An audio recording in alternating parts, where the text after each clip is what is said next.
Hello and welcome to another Retfurb video. On today's video I'm going to show you how to strip down a PlayStation 1 and then put it all back together again. So the first thing we need to do is remove the lower part of the shell. This is done by removing the 6 securing screws.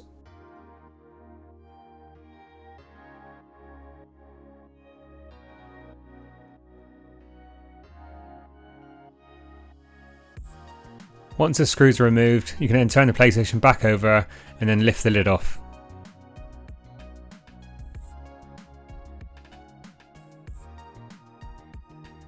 We can now remove the electrical connections for the laser. Once both of these connections have been removed, the laser just simply lifts off the studs. We can now look at removing the electrical connection for the joypad input port and then remove the joypad input port itself. This is simply done by removing the 2 securing screws and then lifting it off.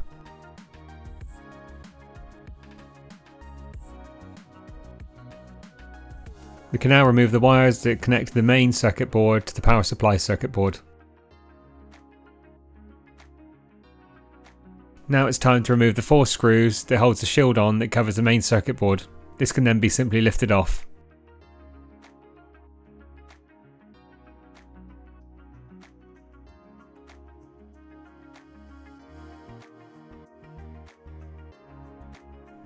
So now that the circuit board shield is out of the way, we can now remove the circuit board itself.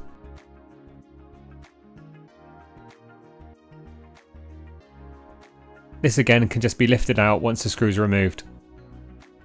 And then the bottom shield simply just lifts out.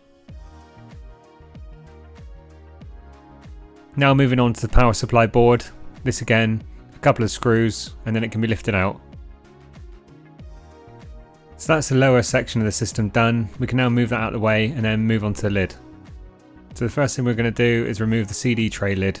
So the first thing we need to do with this is undo the screws which hold the hinges in place. Now when you do this, there's a spring on one side, so you need to make sure that you remember the orientation to which that goes in. I think it will actually only go in one way, but it's better to just make sure you remember which way it goes just to be on the safe side. Now that we've removed the CD tray lid, we can remove the buttons from the system. So again on this part there's a spring. The orientation doesn't matter quite so much I don't think, but it's just to be careful when you're removing it, it doesn't fly off and you lose it. Now the rest of the buttons can just be pushed out, they're just held in by small little tabs, so if you push these in then the buttons will pop out from the other side.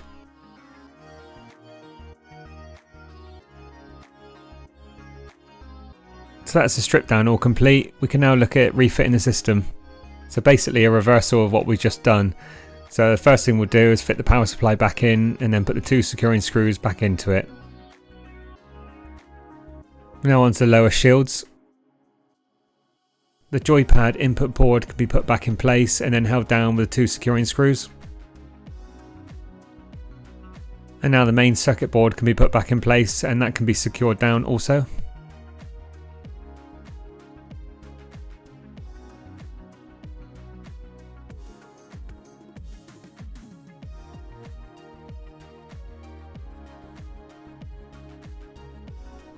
Once the circuit board screws have been put in, we can now put the shield on top of it and then secure that down.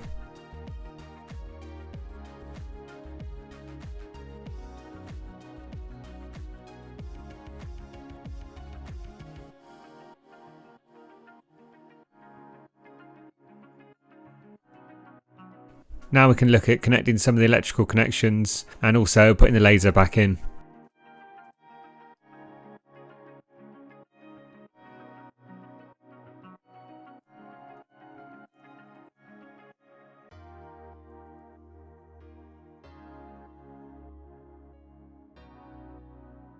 So the laser just sits back on the 3 posts and it's got the 2 electrical connections just to connect that back up again. So now that the bottom half of the shell is all been put back together, we can now look at the top part of the shell. So all the buttons just pop back in just as they came out.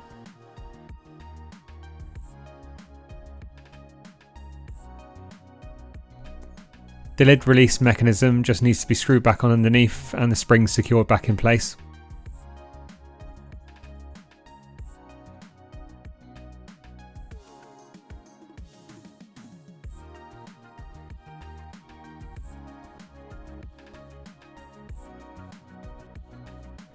Now we can look at getting the CD tray lid fitted back in place. making sure we remember the orientation of the hinges.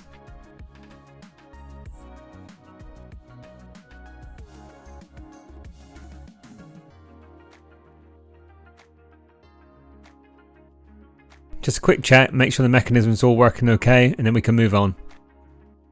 Now that the top section of the lid's all done, we could look at getting both of the sections screwed back together. So finally we come to the 6 securing screws that are underneath the PlayStation, and that will secure both parts of the system together.